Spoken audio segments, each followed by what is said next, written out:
Hi, I wanted to talk about visualization, and I put a little clip earlier about that there's evidence that science shows that there's no difference between actually what you see and what you're imagining. So how is this helpful for anybody in an addictive cycle? Well, visualizing a change and visualizing a different type of life without your addiction is going to be helpful. There's no question about that. Probably the tricky part for people is actually having that trust in themselves and feeling that trust that they can actually visualize something better for themselves in the future.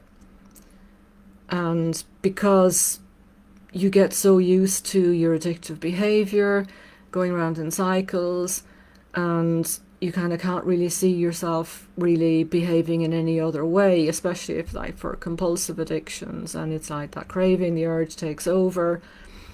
And of course the mind loves familiarity, and the other side to that is it saves the brain energy, and the brain is there to save us energy, and familiarity saves energy. So even if that behavior is not good, even if that behavior is destructive, that familiarity, that sort of ease on autopilot is just kind of easy and energy saving. So to change that and to change behaviors and to change your habits is going to require effort and energy. So there's no getting away from that. So there's the energy saving side of it, but there's a natural desire to evolve within us. So the potential to use energy and to create energy and to change is there. It's in all of us. So regardless of that preference of the brain to save energy and that. So the desire to evolve is inherent in us. So you need to tap into that, and that's where visualization is really effective. So what's helpful is to spend 5 or 10 minutes every day visualizing yourself without the problem. Visualize yourself, for example, if it's an alcohol problem, going to the supermarket, pushing the trolley around, and walking past the wines and the beers and feeling completely indifferent to that. And really feeling that, really feeling indifferent to it, or driving past the casinos and feeling indifferent to it, not bothered, not interested. And it's important to spend time to think about how that is really going to feel for you in the future when you've recovered, because that's what it's all about. You got to really look at this.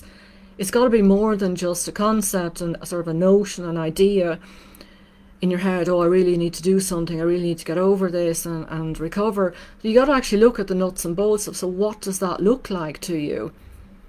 How is that? What's it going to look like on a day-to-day basis?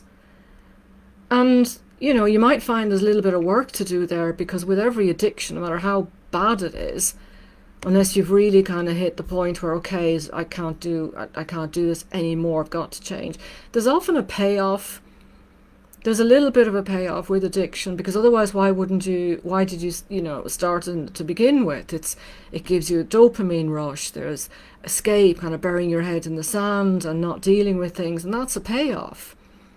And that's what, you're going to leave behind when you start your recovery process.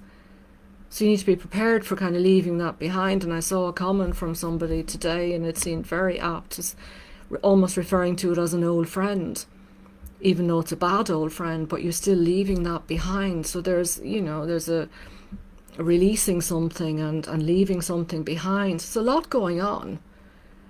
So visualizing takes effort, but it's really worth it, and it really does help, and it does work. There is science behind it.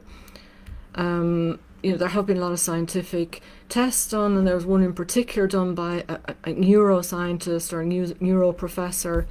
I think he's Spanish. He did a test with some students that were learning the piano, and they were given these tests to do on the piano, like using a piano, using exercises.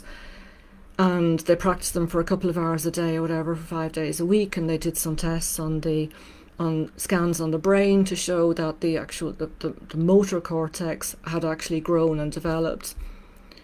But to support that and to support this evidence of visualization and actually imagining something is as equally effective, they also gave the same exercises to students without a piano. And very same exercises, 2 hours a day over the same duration. And they did the brain scan and found that the motor cortex had grown equally, in equal proportion to the students who would actually practice physically on a piano. So it gives a lot of weight to the effect of visualization. And that's really why we have imaginations. It's to help us to grow and evolve. I mean, when you think about anything on this planet, any engineering, any incredible building or engineering feat, and they happen every day of the week, the Eurotunnel, enormous bridges, and these are amazing structures and phenomena, and these all begin as a thought in the head. They begin with thought and imagination, that construction, and they amount to reality. It's a process, but it begins in the mind, it begins in the imagination. So visualization is very, very helpful. And especially if you're finding that you've got maybe a block. I mean, we all have conclusions about things.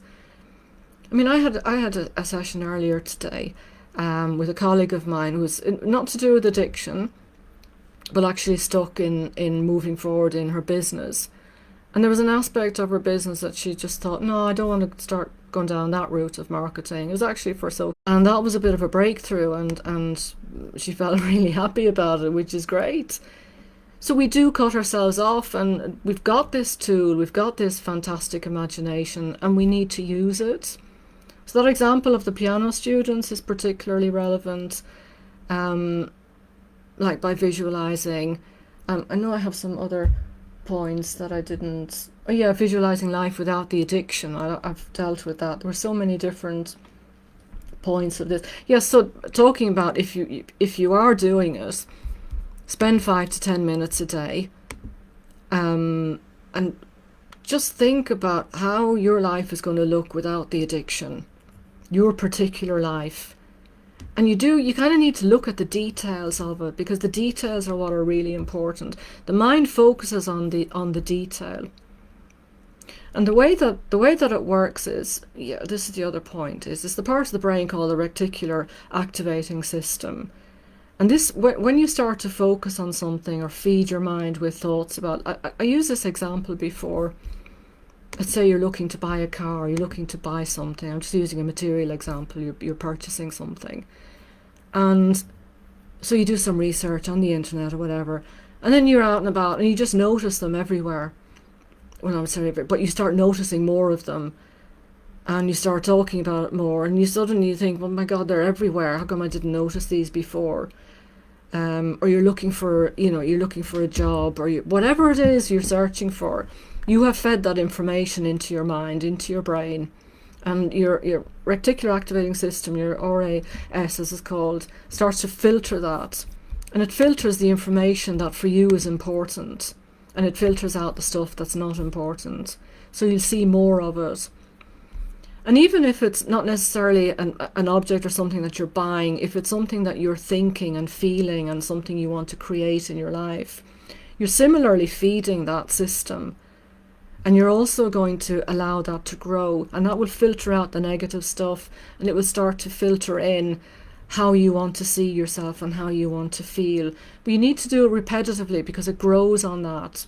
It grows on the repetitive side of it, and it feeds off that. And that's how it develops, and it strengthens, and it becomes even stronger. And then, you will evolve with the right support and pathway for that. And motivation, of course, this takes motivation. You've got to want to do this, so you need to be motivated to do it, which I will assume that hopefully when you want to recover, that motivation is there. But yeah, it goes up and down, it's only human. So that's how it works, it does really function in the brain. There's a system for it, filtering in, filtering out that information, whether it's something you want to buy, something you want to do, or how you want to feel. And that system is there to strengthen it and to narrow your focus on what you really want. And feeding it more of that information expands it, and it will fill you more with that, with those stronger thoughts, positive thoughts, how you see yourself and feel. So I hope that's been helpful, and giving you some food for thought and something to actually work on. You know, it's possible you can even create your own little audio system and listen to it before you go to sleep, of you know, how you want to see and feel your life in the future. Just some self-help tips there. But you know, there is, like I say, scientific evidence to prove this. Our imagination is there for a reason. So I hope that maybe you can start tapping into it, and that's been helpful. So have a great evening. If you have any comments, please leave them below, or anything you want me to deal with again or go over, because it's important. I will go over more information